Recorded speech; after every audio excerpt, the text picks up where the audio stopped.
What is up, everybody? Happy New Year. Welcome to Dedicated to the Craft, a podcast brought to you by Ballast Brewing Company. I am Jeff Lozano, your host, and we did it. We made it. A new year, first episode of the year, and what an episode it is. I'm really happy to have been able to chat with the one and only Mr. Terence Sullivan from Sierra Nevada Brewing Company. To some of you, he needs no introduction. To some of you, he's going to be a brand new face behind the iconic brand, but he is one of their longest lasting employees. He has great stories, and he talks a lot about his involvement in Sierra Nevada and its evolution. He is a jack of all trades. He's done it all. He's a brand ambassador for the company. He's a proponent of sustainability. He is a brewer. He's a hop head. He's a deadhead. And we cover a lot of bases on this episode, and we were able to drink a couple of new beers that they just rolled out with. So before we get to it, we are turning 25, and I think it was a great idea to start with Sierra Nevada, being such that they're such an iconic brand. They're such an iconic brewery, and they're responsible for a lot of brewers to even start home brewing. And then those home brewers became professional brewers. So there's a lot that we owe to Sierra Nevada Brewing Company as far as the craft beer scene in the United States. So what a way to kick off the year. What a way to kick off our 25th anniversary year here at Ballast Point. Hope you enjoy. Go grab a cold one, crack it open. Cheers, guys. You guys, welcome to the show, Mr. Sullivan. A pleasure to meet you. Kobe, how's it going, brother? Oh, another day in quarantine paradise. If nobody saw the intro to who we were talking to today, just look at Kobe and it says it all. Yeah, I know. That's what I was saying. He's got more swag than I do. I just got the beer. Well, I got one of these shirts. I got. Look at that. That's been my favorite swag for a long time, though. Oh, it's one of my. As long as I've had this shirt. All-time favorite beers. Oh, for sure. It's one of my, I look forward to it more than I look forward to Santa coming down the chimney. Let me crack open a beer, though, and let's get started with this conversation. Terence, man, it's such a pleasure to have you on the show, brother. Oh, Pale Ale, the original. We'll talk a little bit about that, too. Yeah. You, my friend, are one of the longest standing employees for Sierra Nevada Brewing Company, and you have been an integral part of its evolution. And Sierra Nevada is by far one of the most notable names, brands, breweries in craft beer all over the place. And it really kind of started changing the game for home brewers and beer drinkers alike. How does it feel to be part of that movement and so intimately a part of that movement? Well, for me, it's pretty much kind of a dream come true, so to say. I was, I'll give you a little bit of background on like my career and stuff. So I was going to UC Davis. Well, actually, I was living in the Bay Area. I got accepted to UC Davis. I didn't have any idea what I was going to do. I did some home brewing and partying mainly, probably grew a little bit of marijuana here and there back in those days. And I was like, what got me into craft beer though was Grateful Dead. And so I was a Deadhead, and I was going to a lot of shows in the Bay Area, and I had a friend that worked for the Dead. So it was pretty easy being a college kid and getting free tickets to go to shows and stuff. And but that's where I first discovered craft beer, was literally in a parking lot at a show. We were heavily into imports, and drinking, I guess at that time higher end beers than classic American lagers at that time. And then I met a friend at a job, and he was a Deadhead, and he was also a home brewer. And so I started home brewing with him, and we like I said, I discovered craft beer. It was, mainly like Anchor, Sierra, Red Hook, those beers in the parking lots in like the early 80s, about 83, 84 is kind of when I'm thinking. And I'm actually I shouldn't be saying that stuff working in the beer industry, because I was still in high school. But anyways, who wasn't going fishing at their local liquor store, man? Right. So anyways, that's where I kind of fell in love with craft beer. And then whenever I got accepted to UC Davis, not even knowing that they had I knew they had a wine program, but I really wanted to get into. I've always been aware and conscious about the environment and those kind of things. And so I was, oh man, I'd get into environmental planning and, really do something. And I took my first government bureaucracy class and said, man, this is really boring. I'm not digging this, And so that summer, actually, my brother had gone up and actually, he was caretaking for a pot grower's property up in Southern Oregon, and he had a job with Rogue at the Ashland brewery up there. Nice. They were making the Shakespearean stout mainly.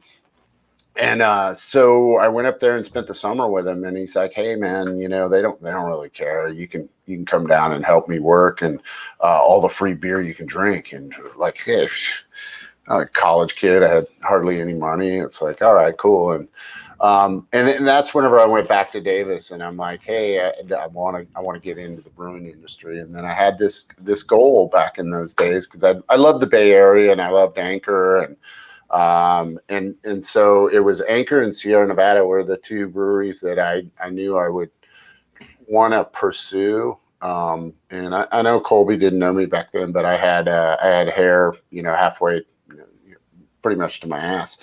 I was a hippie, and I remember Dr. Lewis. Whenever I went into his office to say I wanted to get into the brewing program, and he, was very serious and. Let me tell you one thing, son. If you get in this industry, you will need to cut your hair, and that was always the path of like go to AB, Miller, or Coors, right? Right. Yeah. Even though he started a little brew pub, he was still, suit and tie every day, going to school and stuff, very serious. And I was hoping he was going to say you need a beard with that hair. Yeah, right. No, man. I mean, clean shaven and everything. And I remember whenever I got accepted, I applied for the job at Sierra Nevada before I had graduated, and I went in. I was so proud. Went into his office, and he's like, "Yep, that's the only brewery that would hire someone with hair like that." It's like, get your elbows off the table. Oh son. yeah, so that was 1994. I started working for Sierra, nice. And started I was the very first graveyard brewer. That they had. Right. So they were still going, like, I think 2 days out of the week they would brew around the clock. And then whenever I joined on, we went 24 hours, about 6.5 days a week. So the same guy was working the 2, and I worked 4 of the the graveyard shifts. But honestly, like being around that long, it's a dream come true, and it's just been a really tremendous ride for me. Really, it's given me a lot. I have an 18-year-old kid. It's given me a life. But I have a house. It's a lot of responsibility, but it's, man, I tell people, and like, if there's anybody out there listening, like the cool thing about, to me, about making beer, and I guess the passion. So it doesn't matter what you do. If you do make beer, or you make cookies, or you're a chef, or you're whatever you do, just like love what you do. And for me, I've always had a fondness for beer. Colby, well, you guys, back in the day, dealt with spirits and things like that, and just at the end of the day, to like go over to the pub and like have a pint and know that you're like part of what you did that day made that pint of beer. Yeah. Right. Yeah, and, dude, I totally understand. I'm totally right there with you. And it changes the voice of the company. You've changed the voice of Sierra Nevada, being a part of it with that particular mentality and stance. Yeah, just the passion for it. And that's what I try to do. Like now, shoot, I'll tell you guys how old I am. I'm 53 years old, and you look good, T. Hey, thank you. But just try to tell the young kids of like, it means a lot. It's a world beverage, right? It's just something. It's something good, and it's something enjoyable, and I kind of run into the same thing. You mentioned, young people, which is funny because, you're totally, well, you're kind of right in that first, second generation almost, right? Yeah. Kind of the beginning of the second generation almost compared to the third that's kind of rocking now. Right. But do you ever have you sat at the bar and you've heard like a 21-year-old bartender just kind of spewing out just crap, just things that are made up kind of, and you're just like, no, that's it not did go that way. Yeah. Well, I want to know because I was there. If you want to know what happened, kind of a thing. There is that there's that aspect of like when I'm in the pub, there's usually a kind of like look over if they're going to tell a story, and I'm pretty respectful, and like, oh, it didn't really happen that way. Like I won't interrupt or anything, unless it gets really out of hand. But yeah, it's there's some myths. Well, how did you go from being the night shift brewer to the historian, and like kind of when did you go to the dark side? When did you go to the dark side? Marketing and that's what we talk about it. We in front of the camera kind of a guy. Dressler used to always say that, oh, you're going to the dark side. And really, honestly, the reason I went to the dark side is because I was forced that hand. And it wasn't, I wasn't told I had to do it. I'll be totally frank. It's like, I was graveyard brewing. I think Dressler saw my passion and Ken saw my passion and, wanting to, really help out any way I could in every aspect of the brewery. And the world has changed literally the last right 24 now. hours. But I always wanted to help out in every aspect and learn as much as I could, and I remember, you talk about like the generation. So like the first people that kind of taught me, right? Dressler was my boss, and Melanie Miller, who went on to Firestone Walker. She was their quality director there, and Bart Whipple, who's still with Sierra Nevada, and Roland Allen. I don't know if you know Roland Allen, but Roland Allen was a brewer for us, and went on and started his own thing. He opened up Butte Creek, and that didn't really work out that well. And so he worked for Feather River, and he's still brewing in Chico. He just opened up a Mulberry Station, a little small brew pub here in town. And I remember he was like very inspirational for me because he had the passion too, and that really got into my blood. And one of the early things he taught me was sound, smell, and really learning the layout of the entire brewery, right? And if you're not there, like I wasn't there whenever they built that place, the original brew house is at 1075 East 20th Street. I wasn't there for the first, so he literally used to make me walk the entire pipe system, everything through to filtration to packaging to. So his thing is like, you need to know where everything goes, because when you see something leaking, you know where to go, what department to go to. And like, it's not freak out, like, but just learn the system. And that's whenever I really started like diving in and like, hey, can I help out on packaging and, filtration. And so then I started, they asked me if I would be the cellar manager. We didn't have a cellar department at that time. It was just brewing, filtration, packaging. That was it. We had no marketing department. So this is the 90s.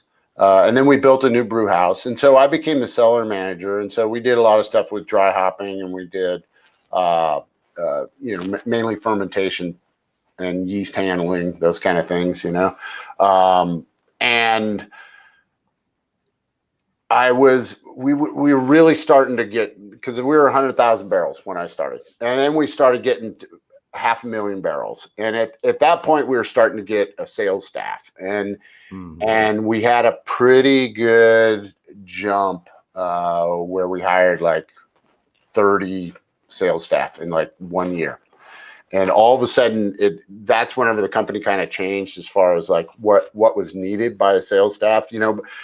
Back then it was, early days was kind of word of mouth, and Sierra Nevada kind of sold itself. You didn't really have to go sell it. People would come to you and go, "Hey, I want your beer," right?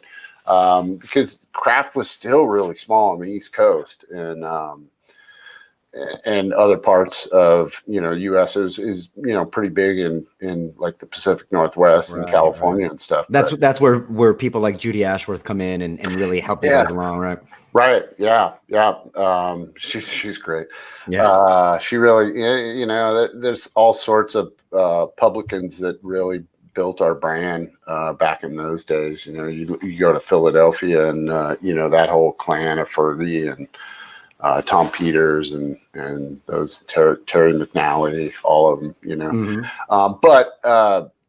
So where I went wrong was the sales staff started, they needed someone out in the trade that can really talk about your brand, right? Like they knew stuff, but there's eventually a bar owner wants someone else there. And Colby, that, like your life changes as a brewer. You become a spokesperson, and you become if you want to ambassador. It's an ambassador. I really dug it. Right. I was like, and at that time I was starting to manage. I think I had I was a supervisor.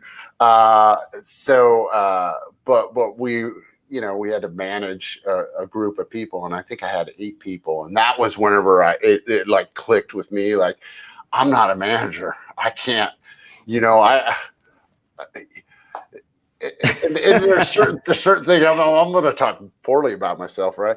But there's certain ways I like things done, and it became a challenge for me. Like, oh, how do I do this and like not piss off this person, keep this person happy, and blah blah blah.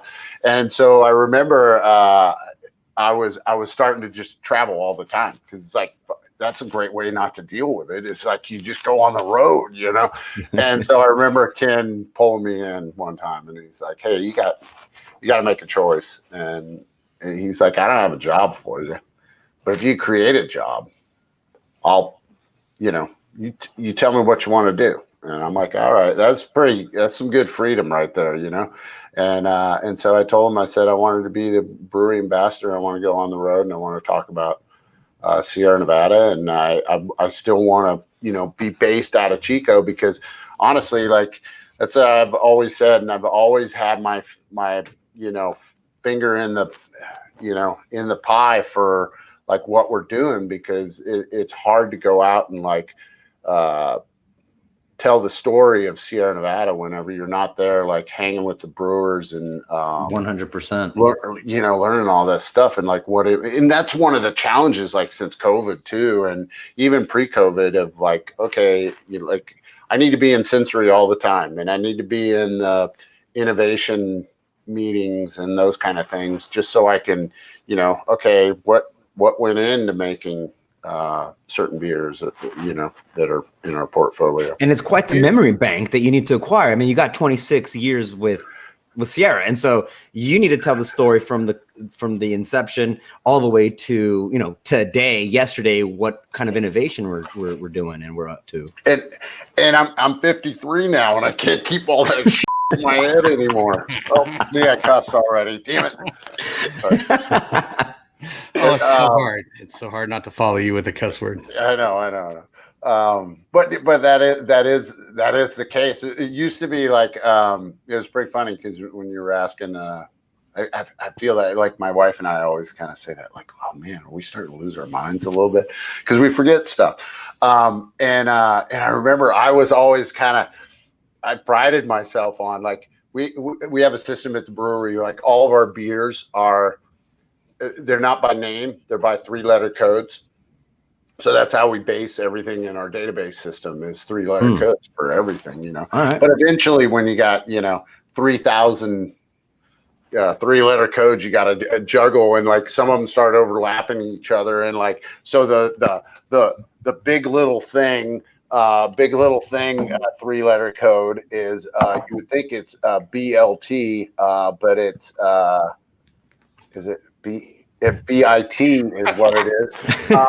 And we have a new beer that its 3-letter code is big BLT, and it's like that's Hot Bullet actually is BLT. And so like you're confusing yourself, dude. Well, the marketing team's like they refer to it as BLT, and I'm like, you got to stop saying that because I think it's bullet you're talking about, and you're really talking about big little things. So anyways, it's just I literally just had to go on our website because of that exact same thing. I didn't know the code. I'm like, well, I got to go on the website and see which one. Oh yeah, that's what it is. What I mean? It was, and I'm doing these podcasts, and I'm also 53, so I'm right there. Right. Well, and also too, I'll tell you this kind of thing. It's like brewers a lot of times, and Colby, you'll know this is like, well, Jeff too, but it's amazing how many times like we have a website and we have communication is key, right? All the way through, and you'll get stumped sometimes, and like, oh, okay, yeah, I'm reading off the hops, and like brewer will be like, oh no, that was from like 6 months ago, like we changed up this or whatever, and it's just like, well, you got to tell us because we can't read minds, Right. So the dark side blames the brewers, and the brewers blame the dark side. That's just the way it is, right? And it's tough, right? Because you have to make those spur of the moment decisions to make those kind of changes. And like you said, communication is key. But you seem to hold it together as the storyteller of Sierra Nevada, as the ambassador of brewing, whatever you are now, right? You're the Terence of all trades, and you've kind of kept it together. How has it been for you seeing the evolution of Sierra Nevada and kind of going into this new territory with things like big little IPA and hazies and kind of sour little thing or whatever, but yet still have Sierra Nevada Pale Ale and brews like Celebration be still so dominant and still so relevant? It's harder and harder as the years go by. Actually, it is very difficult. I look at our core brands that are still around. The Pale Ale, Celebration Ale. I wish Porter and I wish Stout was more readily available. But to be honest, with the craft beer industry the way it is now, distributors. They have a focus and they have a time, and they can't devote, all this time for 20 different Sierra Nevada brands. So they're going to focus on what's hot, what's doing good.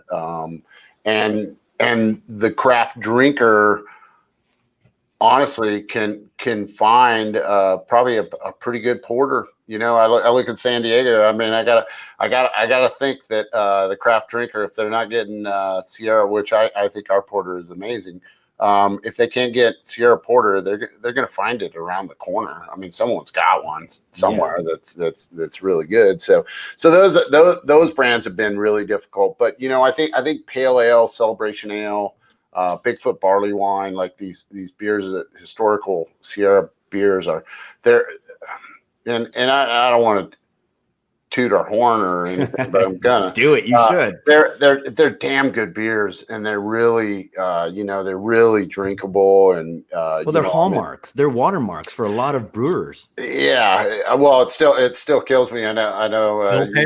You guys have probably seen it before. Is like we still enter Pale Ale and GABF and World Beer Cup and stuff, and American Pale Ale category, and I mainly do it just for giggles. Because I always cherish when you get that judge's remarks and it says "not true to style" on your Pale Ale, and you're going, "Wait a minute, hold on, man. let's go down to the benchmark question mark. Yeah, right. So that one's always fun for me. Well, there's something beautiful about the balance that pale ale is, and a lot more of your flagships. But guys like Garrett Oliver, they've written about, hey, pale ale is a must-have in your fridge at all times, and I followed that suggestion. I have pale ale in my refrigerator almost at any given time. When I'm running out, it's just a beautiful beer. It's such an iconic beer, but it's such a well-balanced beer that works so well with food that it's just something that I can, if I'm looking for a beer to pair with something to eat, I reach for something like that. If I'm looking for a beer to relax and sit down and just drink on its own and enjoy, I reach for something like that. It's something beautiful. Right.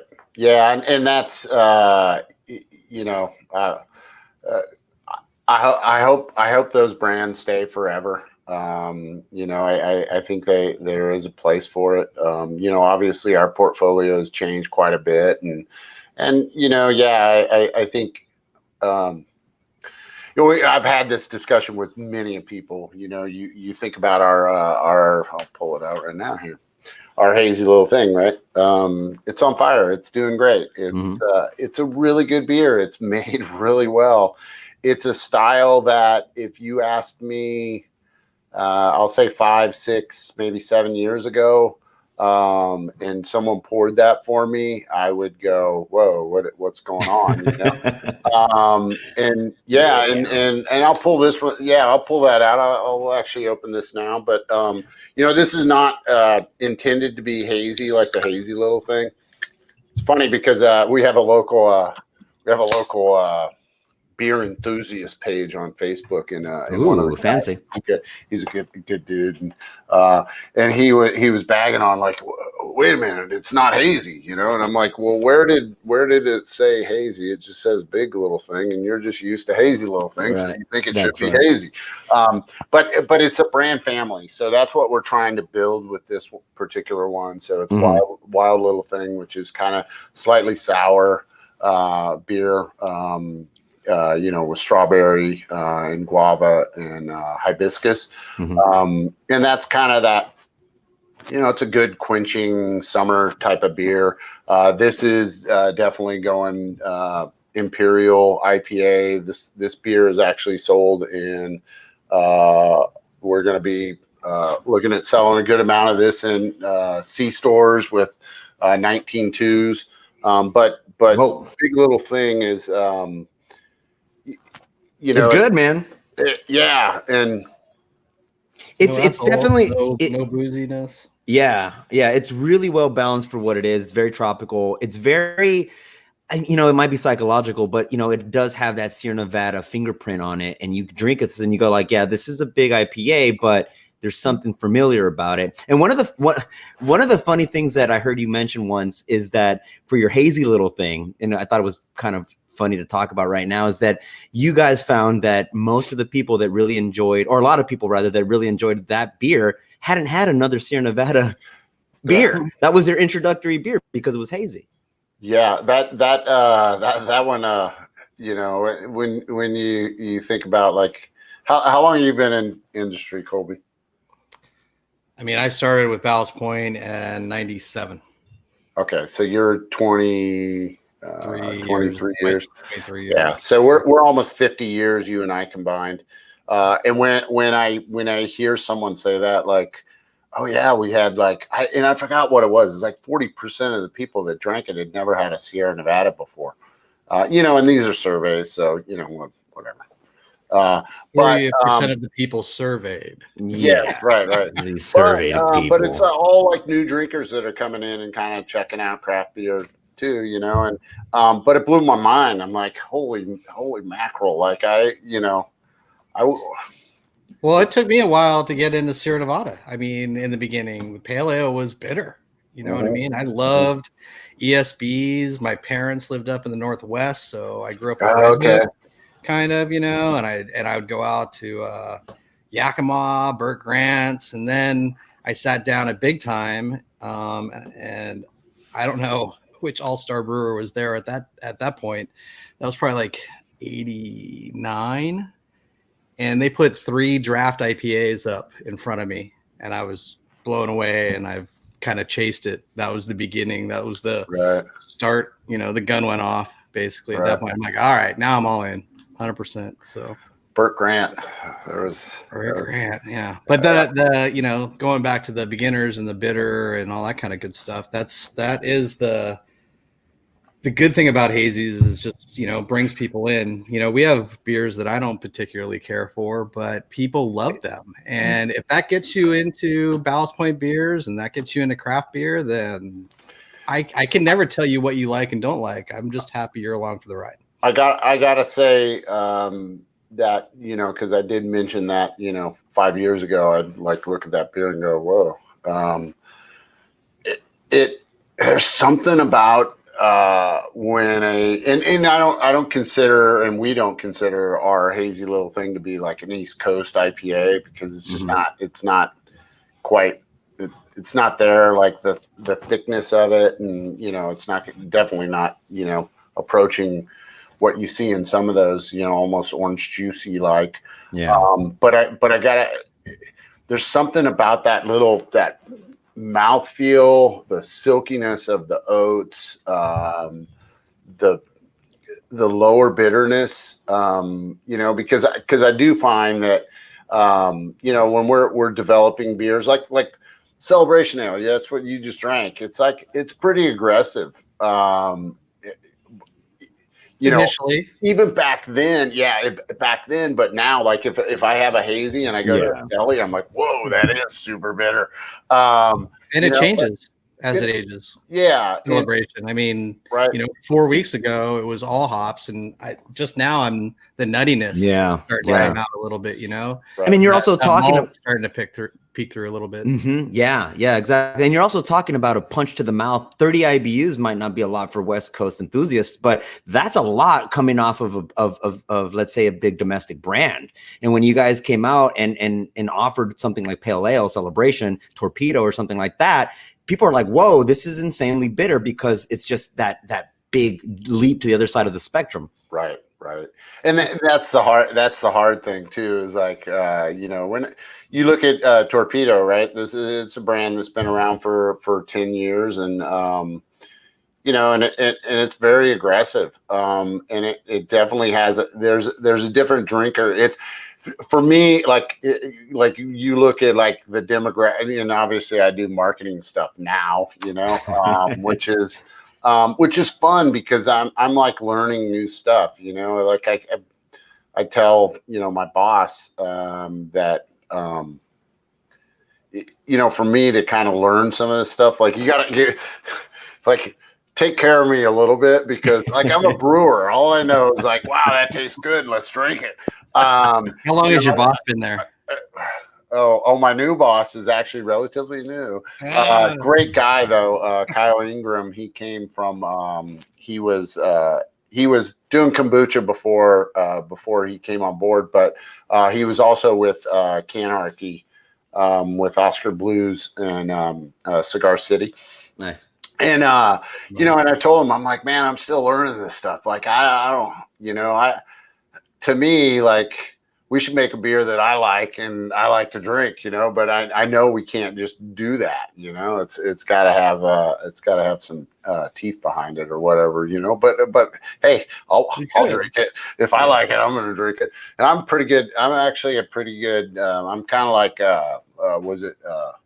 Chong. I'm like Chong in Cheech and Chong, I'm not, I'm our number one customer. Like, well, that's what you need to. I mean, if you're going to go around telling stories about how good it is, you better like it yourself. Yeah, absolutely. And that's one thing.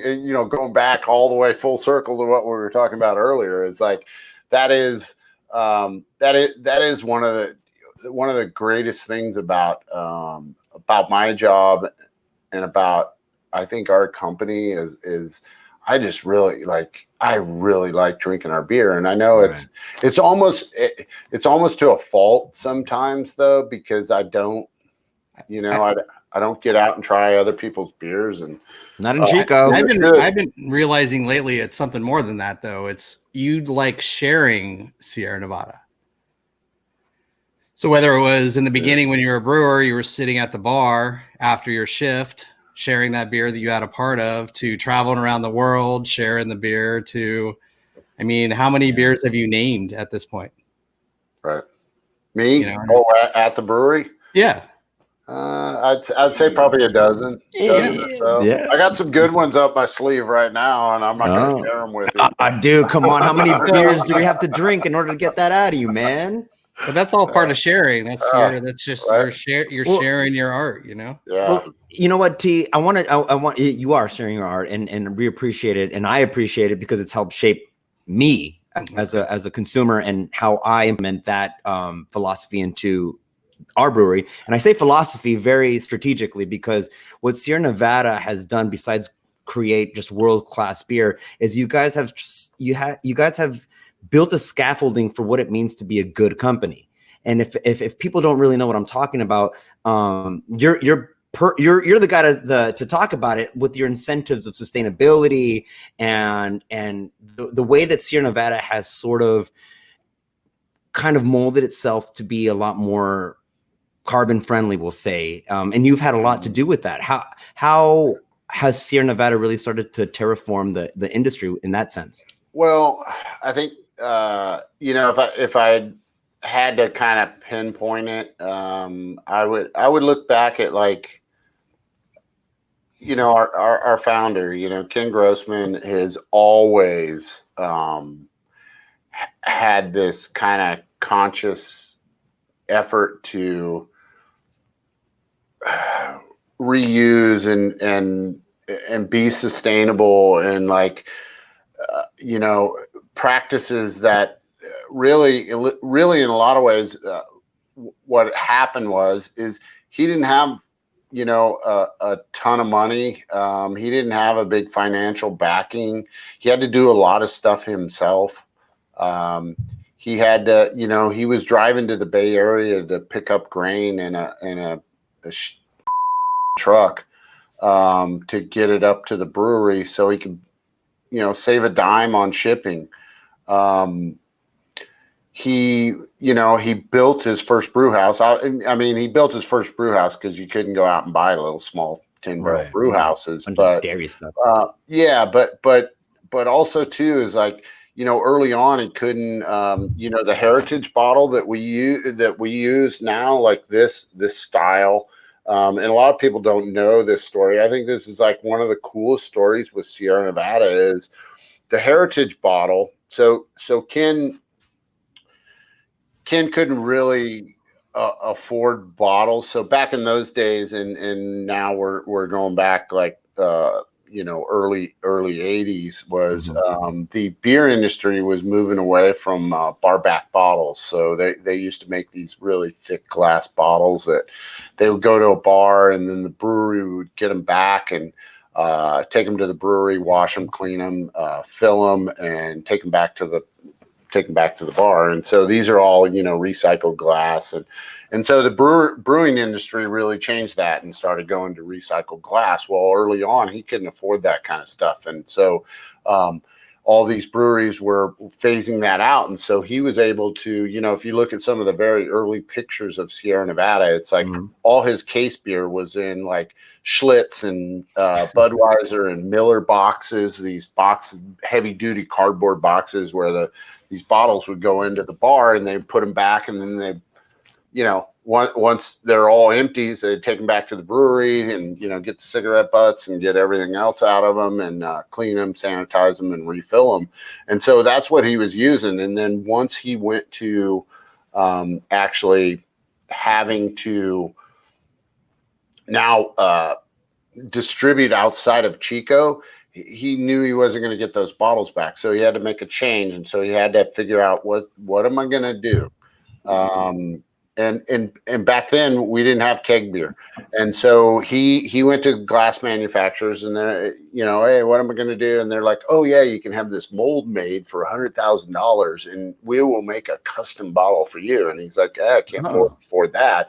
And everybody had the craft bottle, which is what, Anchor Steam is in now. And so it was like St. Stan's and a couple other breweries in California had that same mold. And he did not want to use that mold because he felt like, and Ken hates marketing, but this is probably maybe one of his smartest marketing decisions. He wanted his bottle to look different, and he didn't want to feel like he was like, oh, just taking the same thing, Anchor and everybody else had and using it. And so what other kind of bottle? And so they said, oh, we got this heritage bottle that you can buy. It's like off the shelf type of bottle. And so that's why he went with the short stubby heritages. But crazy. really, like that whole thing about sustainability, that's always been Ken's ethos and kind of the company's ethos of like reusing. And I got to tell you, there's been times that the employees have probably cussed him a little bit because the steps we have to go through and the he'd rather pay added labor than to use up resources that we really don't Right. need. It's like your restaurant creates compost, for Christ's sake. Yeah, it's more important to him to like be on that sustainable environmental side. He likes rescuing equipment. Right, he does. He absolutely He loves to rescue it. He kind of put that ethos through Yusef too, and what makes people mad is that you end up spending 4 times more for rescuing equipment than just going out and buying new stuff. Right, but like this, there's certain things, like that's one of the cool things about working for an individual person is there's sacrifices that you'll take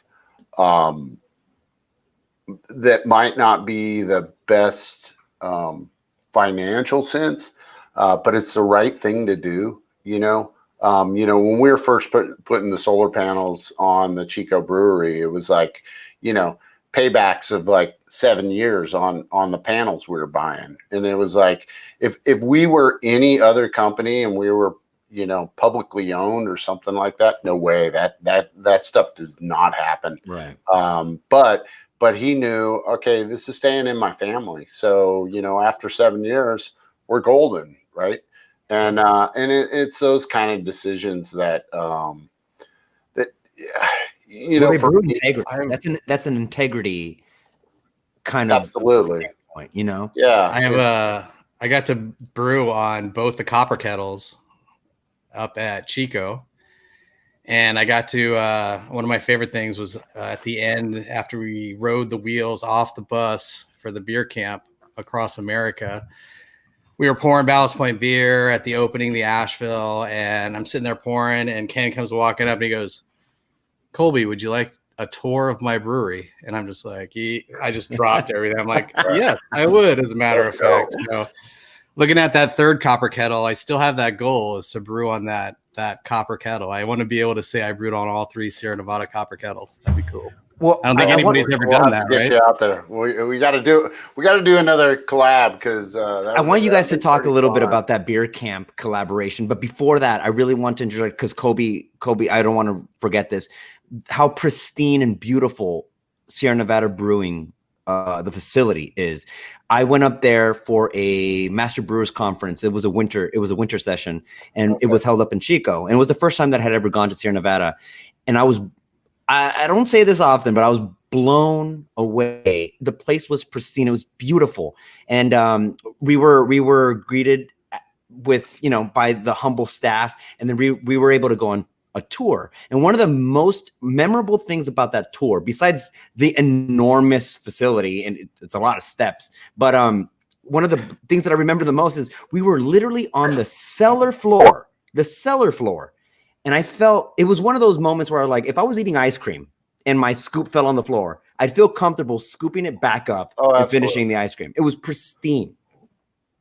Yep, that's one of those things too. Is that's directly related to Ken Grossman and how Ken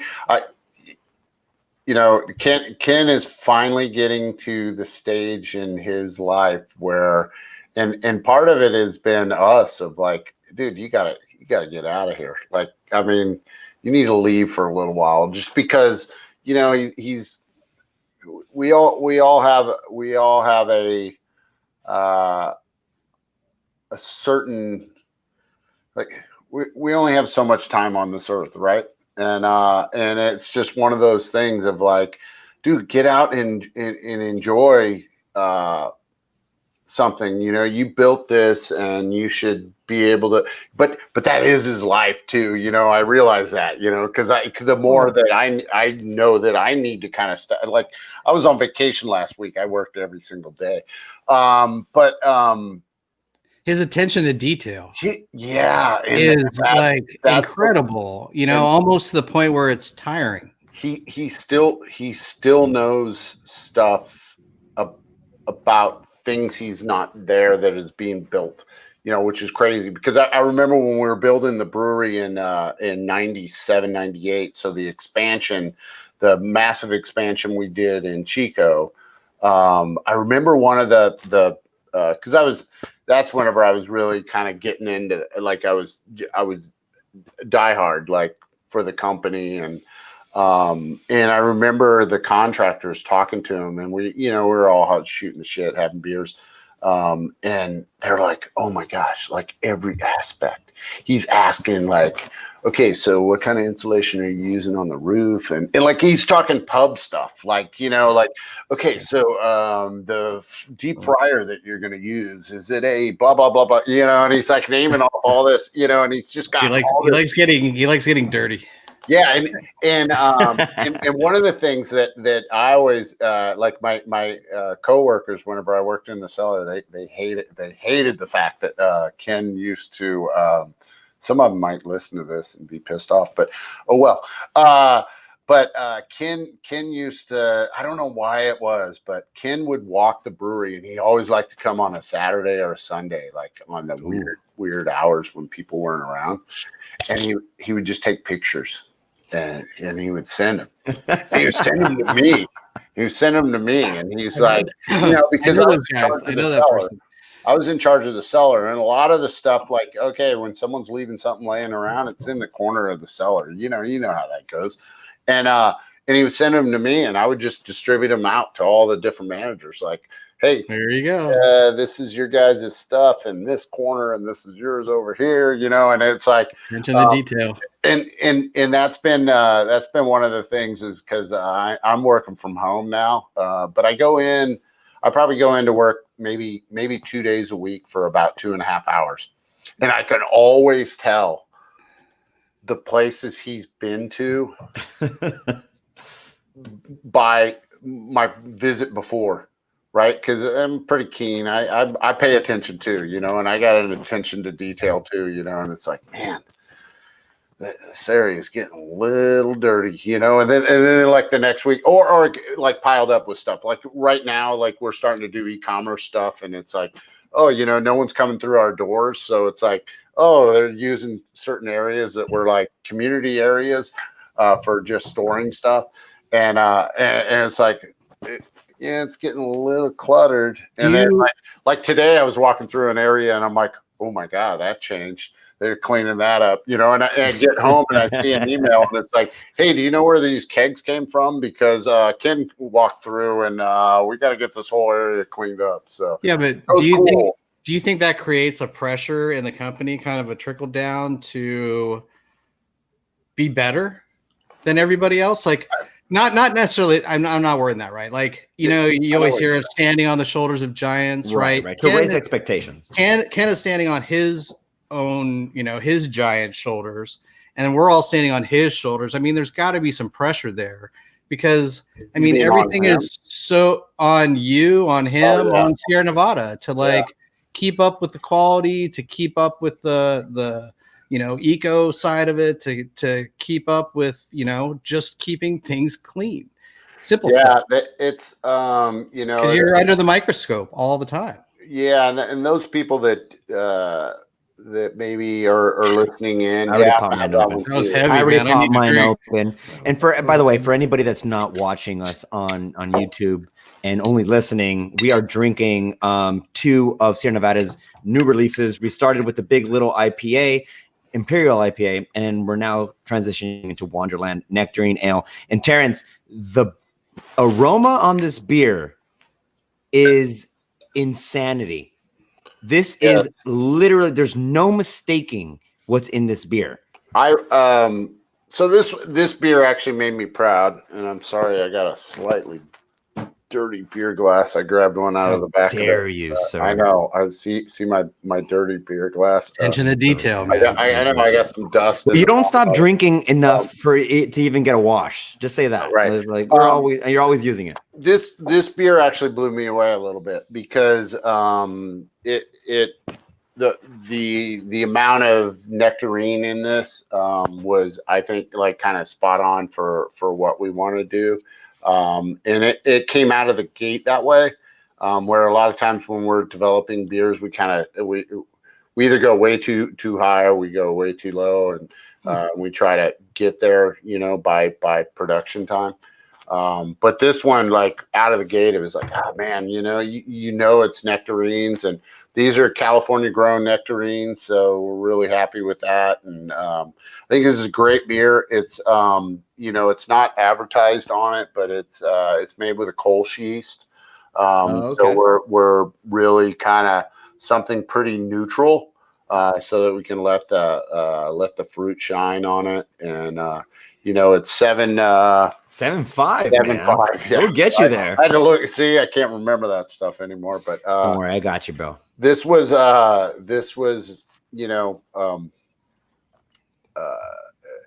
wanted something to start the year. Kind of, it's flavorful. It's got a great aroma. We wanted a little bit of meat behind it. A little bit of ABV in there to kind of get you through these early parts of 2021. Well, this is cheers, brother. Cheers. This is as ripe as a nectarine can get, because working with these pit fruits in a beer that's this big bodied and ABV wise too, it's you don't want to lose anything in translation, and you want everything to be kind of harmonious. But the aroma on this really introduces you to what this beer is about to be. And I cracked open a bottle for the front of the house a little bit so that they could taste it.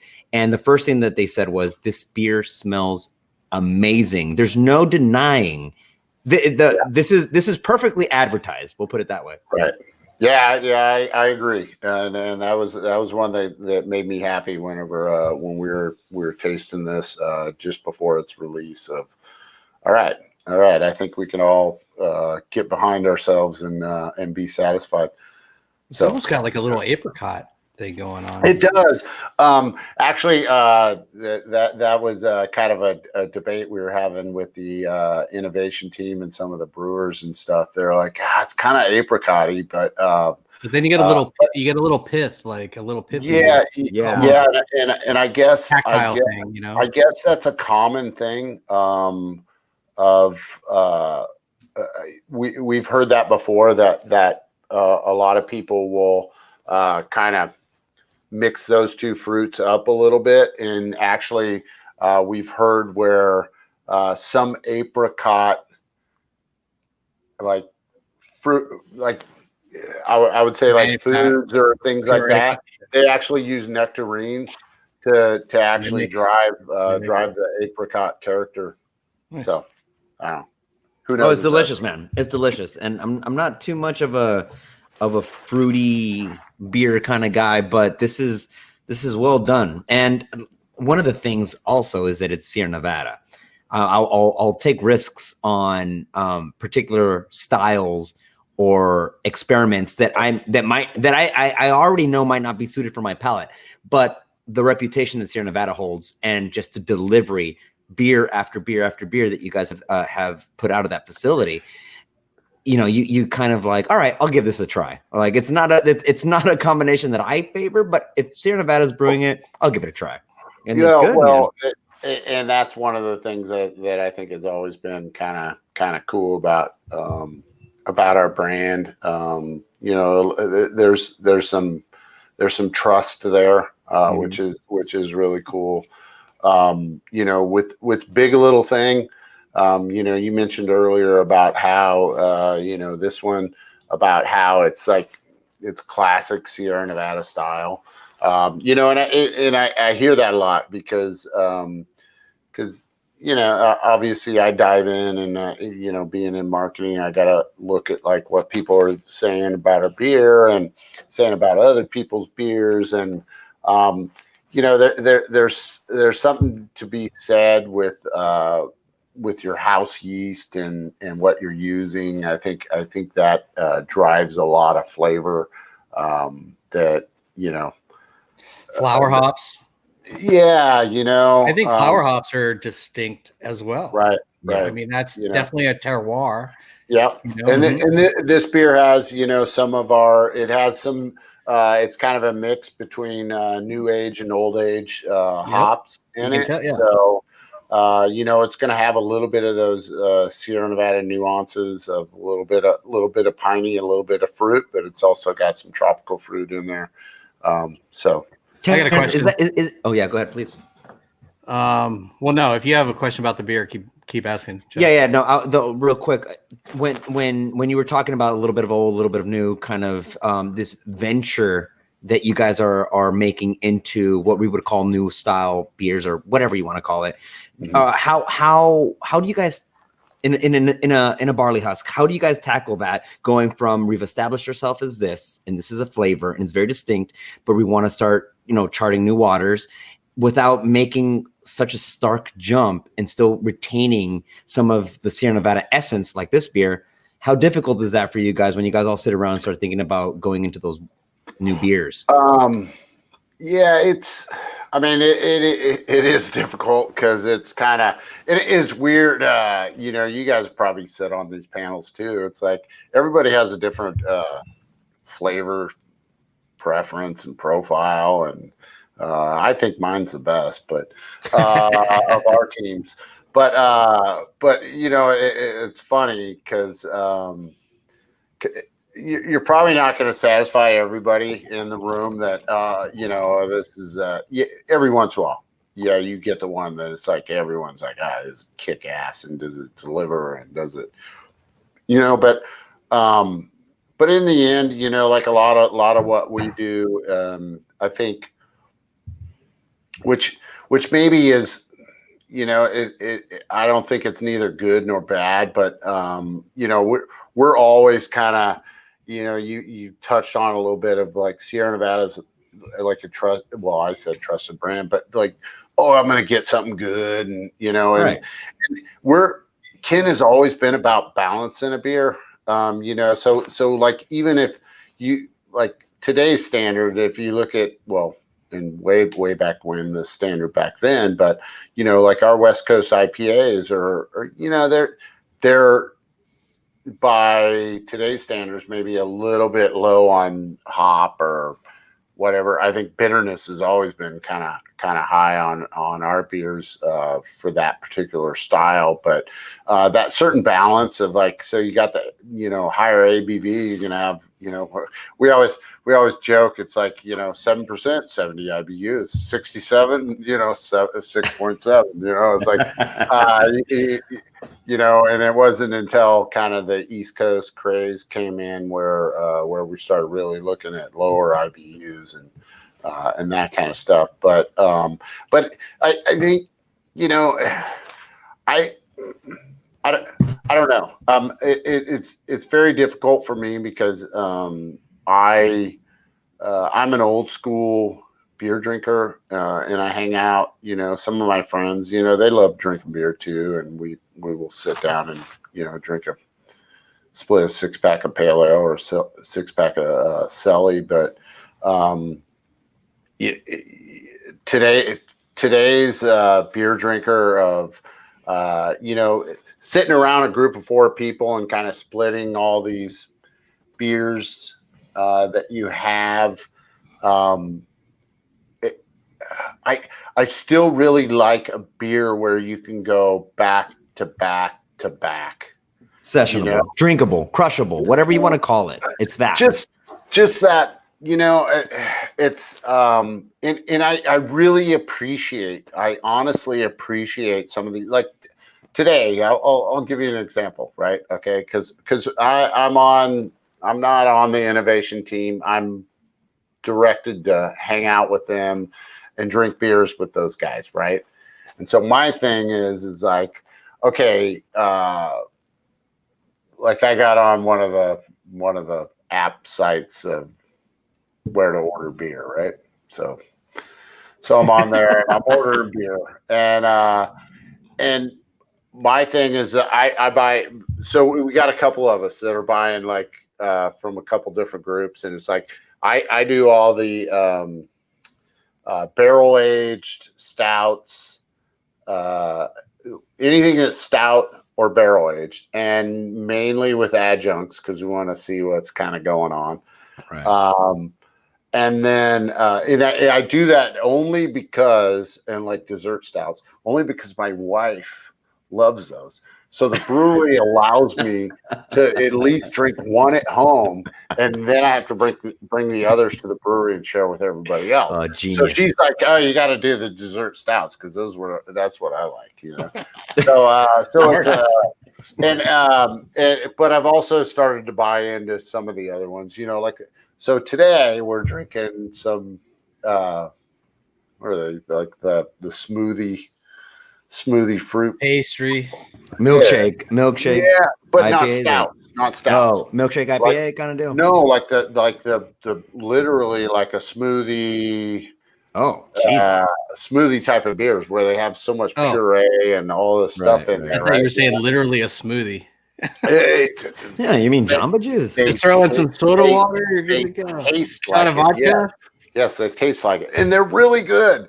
Like and when you get certain people, someone like Ken Grossman that's never had like these beers, and he's like, "What the hell is this? I don't know if this is beer," but they have their place, and I was just about to say time and a place, man. But I still truly cherish that beer that, okay, I want to sit back and, you know, I'm going on a camping trip. I'm not bringing 40 different beers. My friends do that. They have an ice chest and it's full of 40 different beers, and they're, you know, sampling beers all night long. You know, at some point after 8 o'clock and the fire's burning, yeah, I'm going to the ice chest and I'm grabbing a pale ale, or I'm grabbing a celebration ale, or I'm grabbing a Summerfest, or I'm grabbing whatever it is, and I'm gonna have a few of those, you know, and so right. I think they're, you know, it's one of the ways I kind of look for a beer that I like nowadays. So if I am going out and I actually order more than one, and I actually go to the third, like, I'm going to have that again. That was good. Right.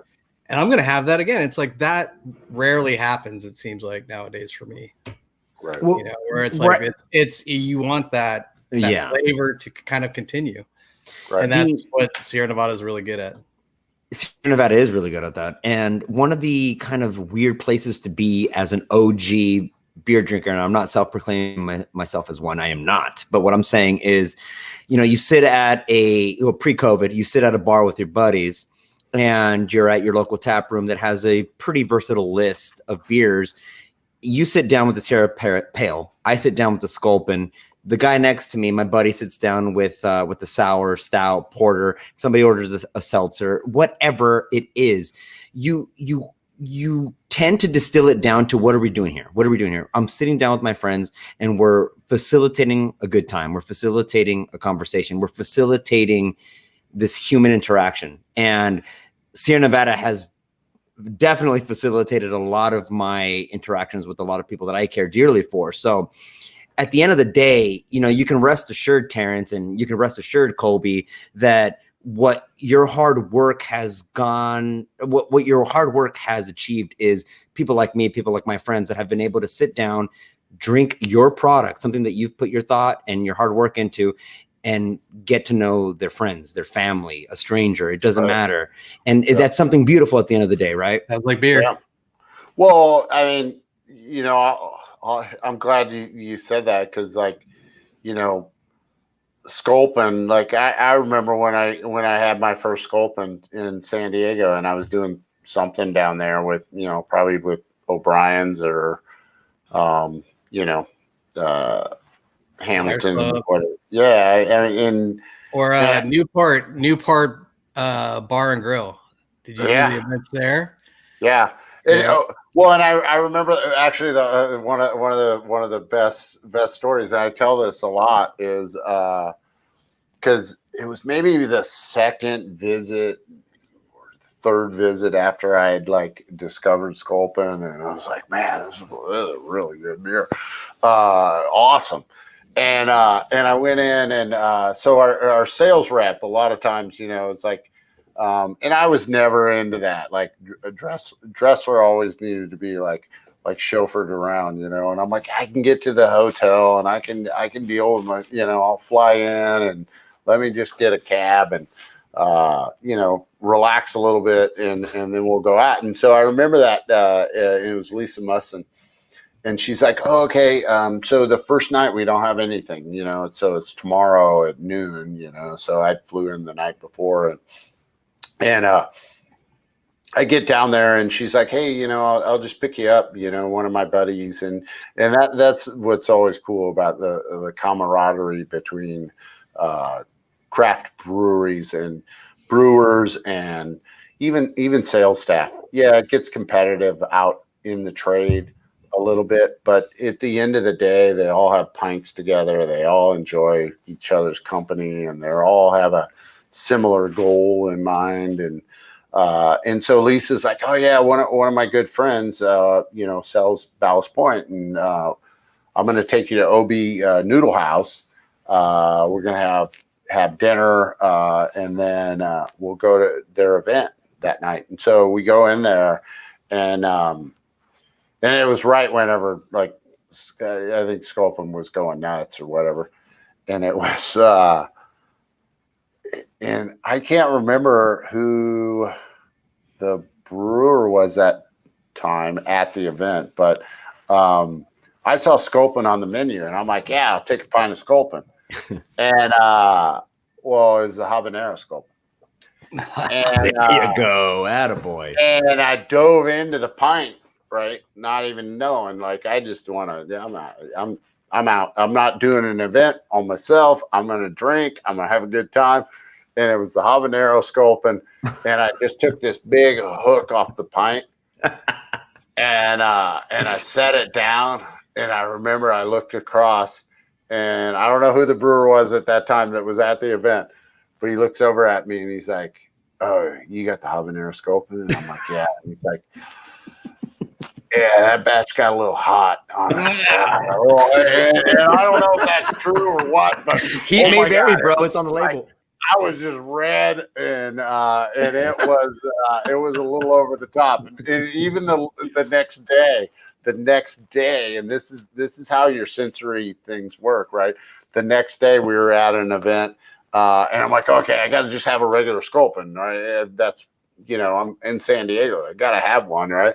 And so I ordered one, and the first sip, I was like, like I can literally feel the oils of the habanero still leaching off of my, off my tongue. But it wasn't there, you know. It's like, oh, okay, the second sip, I'm like, oh man, that's your mind kind of playing tricks. No, that's the beauty of Sculpin, is that fruitiness of the habaneros is actually in the flavor of Sculpin. Mm-hmm. So when you bust out grapefruit, you bust out all the different flavors. Those are flavors that we're picking up kind of in there, and we're already in there. Yeah. That's what's cool. Yeah. I wanted to ask a quick question. Yeah, dude. I know Terence has a good answer. Maybe. Coming from a brewer to marketing, what do collaborations mean to you? For me, because sometimes it's and there's not a lot of gray area, you know, not as much gray area as I would like.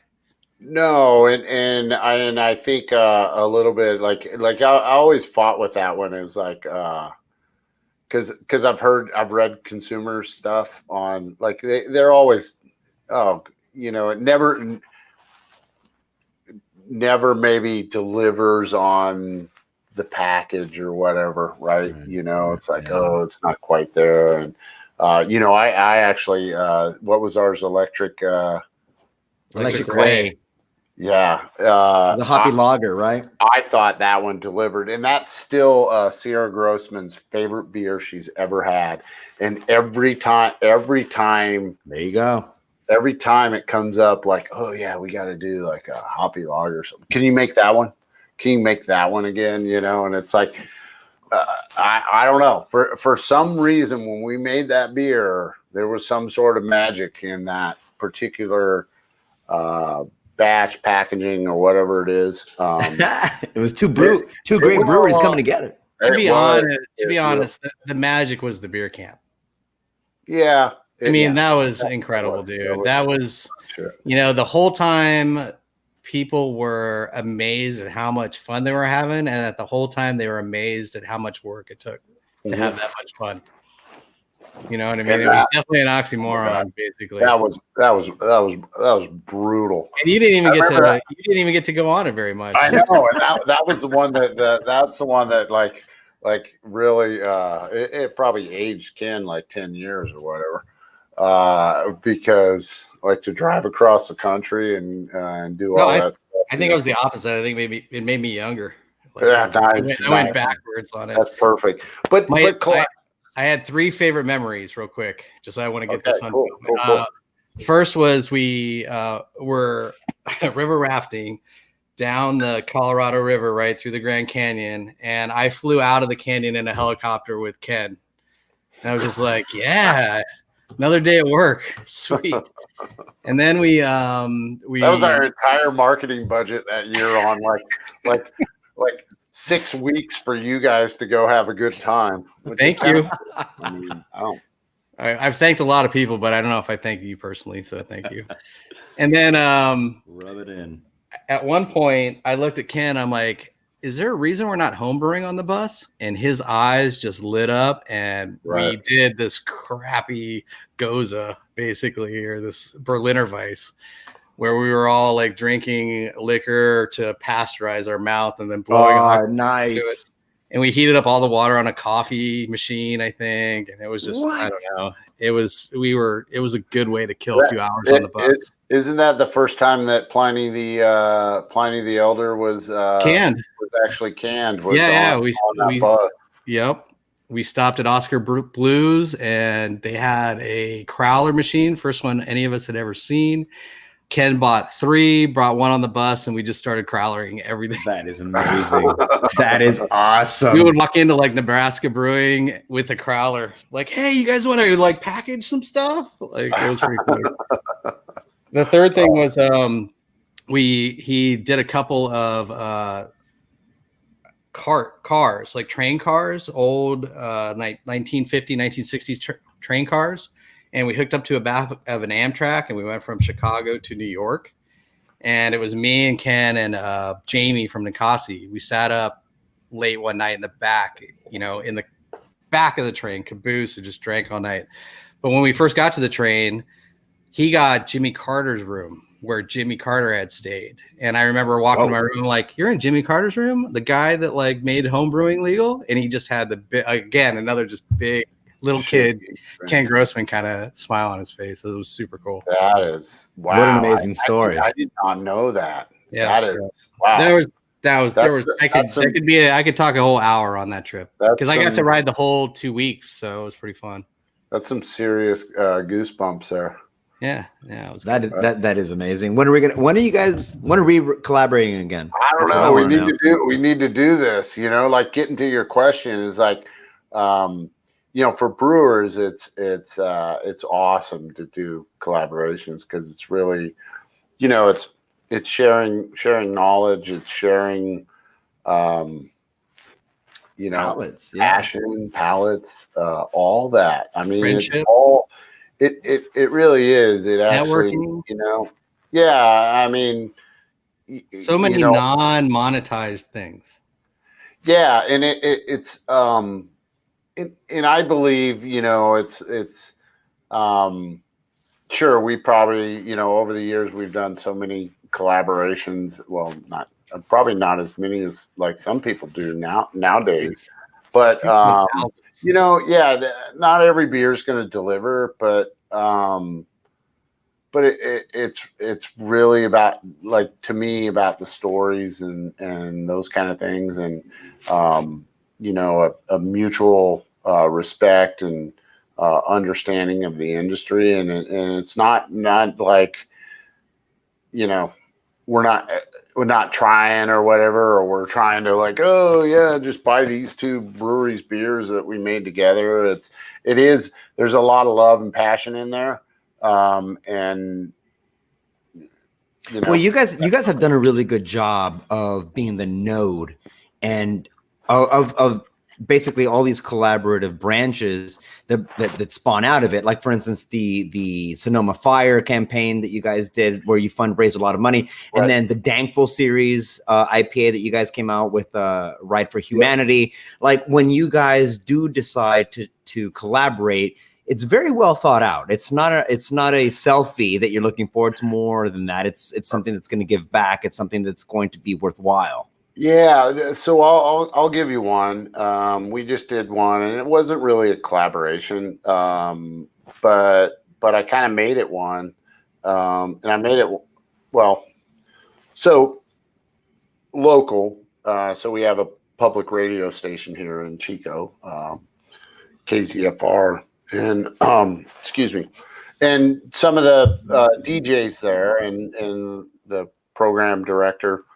He comes into the pub, they're pub regulars, and they had always hit up Steve Dressler, like, oh man, let's make a beer together. Cause we used to do similar beers for the Chico area, like the News and Review. And we make like Christmas beers for them and stuff. And this is a cool thing, it's like, so COVID had hit. And I had been wanting to, like, kind of partner with them and do something, and Dankful was coming out, right? And so Dankful is an IPA, and maybe your listeners have seen it on the shelf. Dankful is giving recognition to the fact that we are going to, with sales of all of our beer, $1 million over the next year. Towards kind of local, and we actually started with World Food Kitchen was our first, which is not local, but we've been doing a lot of local stuff with down in the Bay Area, feeding homeless, feeding people in need, those kind of things. So that's what it's all about. But so anyway, so I knew the Chico Public Radio. Kind of knew the guys there, and I really wanted to help them out. And we had actually talked about doing some collaborations over the years, and never really did. And so I thought, okay, maybe we can take a little bit of Dankful beer and we can bottle it. And because honestly, the Chico market, your listeners are all probably young and hip, and they want beer in cans. And there is a generation of people that, like, oh, I'm not going to drink beer out of a can. I want to drink it out of a bottle, and that's what I like. I like the feel. I personally like the feel of a bottle.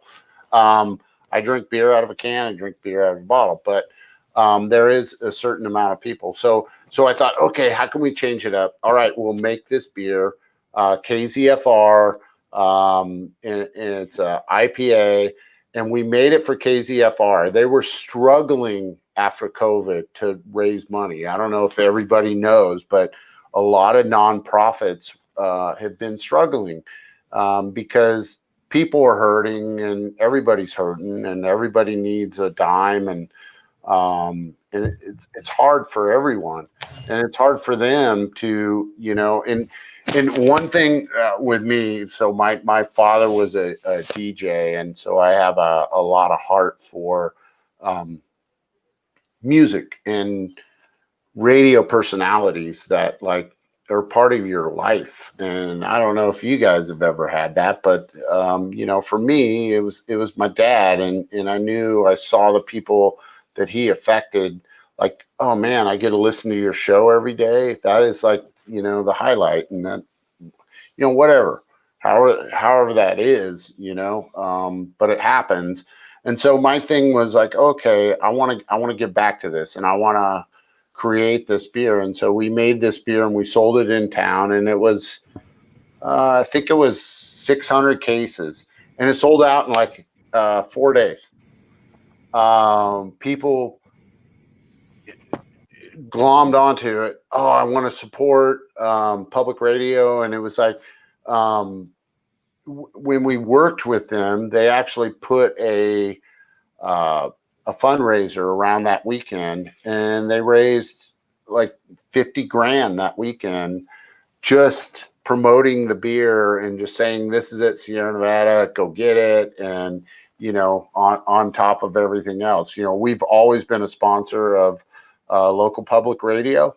And so, you know, we had that sponsorship, as well as they were able to kind of use that as a means. And so that's been something that, you know, we want to kind of maybe work with other communities, whether we do that in North Carolina or whether we, you know, do it in some other big city or area. But like, that's kind of some cool, you know, they're advertising for us, and we're helping them out, and we're getting news out to the people, and we're getting music out to the people, and like all that kind of stuff. It's Dude, that's amazing. Those are the kind of, I mean, to me, those are the kind of collaborations too that are not maybe a brewery and a brewery, but other things that really kind of resonate with me.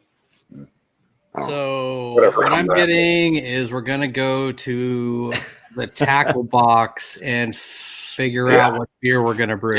Yeah. Is that, am I getting that? Am I getting the tackle box, and we'll shuffle, we'll hash through some clear beer styles. Yeah. Sounds good. Sounds good. What are we going to make? And then we're gonna plan the beer cruise camp where we take a boat up the West Coast and do collaborations. You heard it here first. This is right? where it originated. That's a beautiful idea. What about a sail? I know Ken loves to sail, so that's what I'm saying. We'll collaborate on coastal beers, and we'll just sail up. Well, sail up. Hey, Terence. Yes. Sierra Nevada is by far the most iconic craft brewery in the United States. It's spawned a lot of world class breweries, and it's changed a lot of beer connoisseurs' palates for the better. I'm very happy to have had you on the show. Your story is reminiscent of Sierra Nevada's story, brother. Humble beginnings. We'll distill it down to humble beginnings. I really, really enjoyed talking to you, my friend. You are I know that we could go 2 more hours talking about the stories that you have. You're iconic, man. And in honesty, you have said a lot of the things that I think, that I know Colby thinks, that a lot of us think. And so I'm personally to you, I'm very grateful that you have done what you've done, because it's shaped the fabric. It's shaped the landscape of craft beer. So cheers to that, my friend. Cheers to being dedicated to the craft. Dedicated to craft. That's what I was going to say. And I'm glad you guys are holding that true. And, you know, well, hey, we got to try every day. Every day. Listen, we got Terrence, we got to get you. We still love beer. We still love beer. Clear, hazy, spritzy, dry. We love beer. And Terrence, we got to get you on the boat with our fishing team, so you guys can go tournament bass fishing. And because I know that's what you like to do, sir. Yeah. So do you guys sponsor tournaments, don't you? Or we have a fishing team, sir. Bass. I don't know. Maybe you gotta talk to them. Well, you gotta talk to them. Yeah, calico bass. They'll go out and ocean bass. I love bass fishing. Well, you bring the Sierra Nevada, we'll bring the Ballast Point. We'll go out bass fishing, and we'll continue the history of storytelling. But we're running out of time, so I wanted to let you know that thank you so much for jumping on the show, my friend. And I hope to have you back on the show again, because I know there's a lot left for you to say. Yeah, and I really I'd love to do that. I can't wait to get out and travel again and come down your way. We'll do this. I don't think I've ever been to San Diego where I walked away and said, "God, man, I got to get back down here because it is." You guys live in a golden place, and good for you. We'll set up a collaboration and force you over here. How about that? Your place isn't too either. You know, I gotta say, if we're gonna do this collaboration, I'm thinking like 4, maybe 5, maybe 6 meetings or something. Oh yeah. Yeah. So minimum. We just go back and forth. Minimum. Right? We got to see. It takes a long time to figure out hops. Yeah. How much of that grain are we going to use? Wait, I'll fly down there. Water content takes at least 2 meetings. Oh yeah, absolutely. And with Ken's attention to detail, it's going to be. We're going to build something during one of those meetings. Yeah. Right. Terence, thank you so much for jumping on the show. Colby, as always, dude, I'm a fly on the wall, brother. I'm a fly on the mash ton. This is awesome just to hear the stories that come out of your guys' mouth. Till we collaborate again. Cheers, my friend. Hey, cheers. Thank you, guys. Cheers. Peace. All right, guys. That was amazing. I hope you enjoyed that conversation. Be sure to like, subscribe, and share the rest of our episodes on Ballast Point's YouTube page, channel, whatever. You can follow us on ballastpoint.com, Instagram, Facebook, all that jam. I'll see you next time, and thanks for tuning in.